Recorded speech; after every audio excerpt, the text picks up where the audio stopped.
cage. Lock yourself in. This week, Violet Coco is locked in a cage.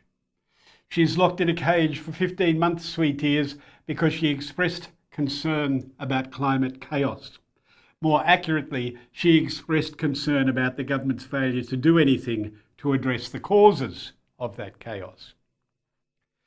This week, Violet Coco was locked in a cage by Magistrate Alison Hawkins because she inconvenienced thousands of Sydney commuters by obstructing one lane of traffic on the Sydney Harbour Bridge for 25 minutes. The New South Wales Attorney-General, Mark Speakerman, said, "The right to protest must be weighed against the right of ordinary members of the public to move about safely and freely in their day-to-day lives." Last week's news is not new news. 1 year ago, Eric Sergio, was sentenced to 12 months in a cage for obstructing a coal train. Queensland's Police Chief Katrina Carroll said the arrest and New South Wales' new laws sent a strong message to protesters. Australian authorities are out of step with international opinion though. UN Rapporteur for Freedom, Clement Voul, expressed alarm, adding that peaceful protesters should never be arrested. Of course, there are protesters around the world in cages for challenging their governments. Students protesting in Iran are being dragged off the streets, and those from minority populations are disappearing without a trace. Chinese protesters are feted around the world as standing up to President Xi. People in other countries are simply caged for being inconvenient.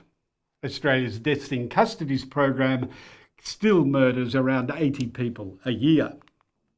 So, Chinese protesters defend democracy, but First Nations children are criminals. Iranian protesters are defending women's rights, but Australian climate activists are serial pests. Who picks these causes? Who decides who gets locked up, who gets shamed, and who gets celebrated? Alison Hawkins locked up Violet Coco, but Gina Reinhardt, Julia Bishop and Barnaby Joyce signed the deals about the current coal commitments at a wedding in India in 2011. 7,000 guests attend Siddharth Reddy's wedding, which ran for 3 days and cost $2 billion.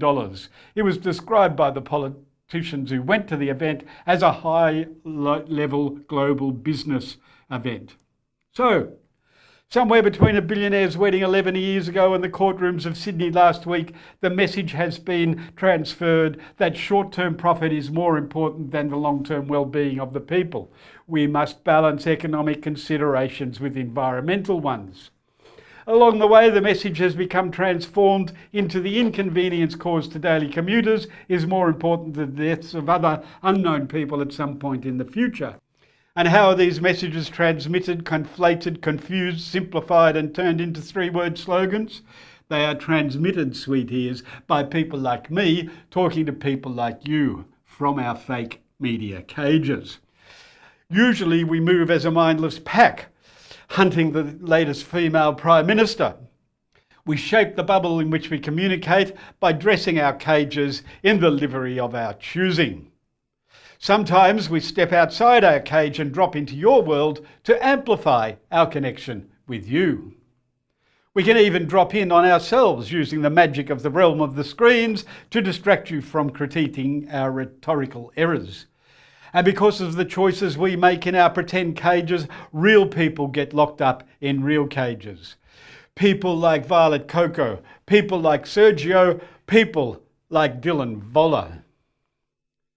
Frustrated by fake governments using the fake cages of the fake media to sell you fake news to keep you comfortably numb, the people take to the streets to deliver their truth to power directly.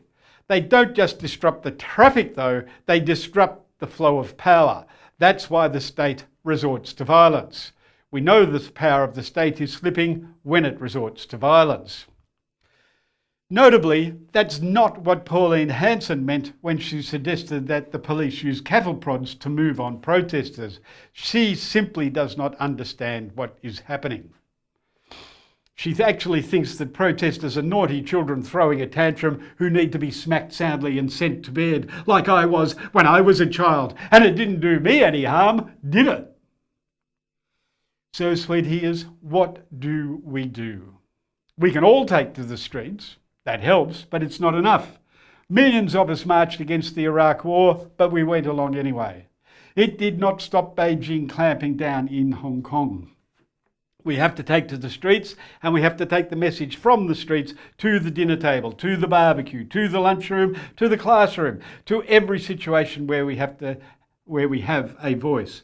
We have to become our own media, and we have to burst the bubble of our social media, talking to people who don't agree with us, having those uncomfortable conversations.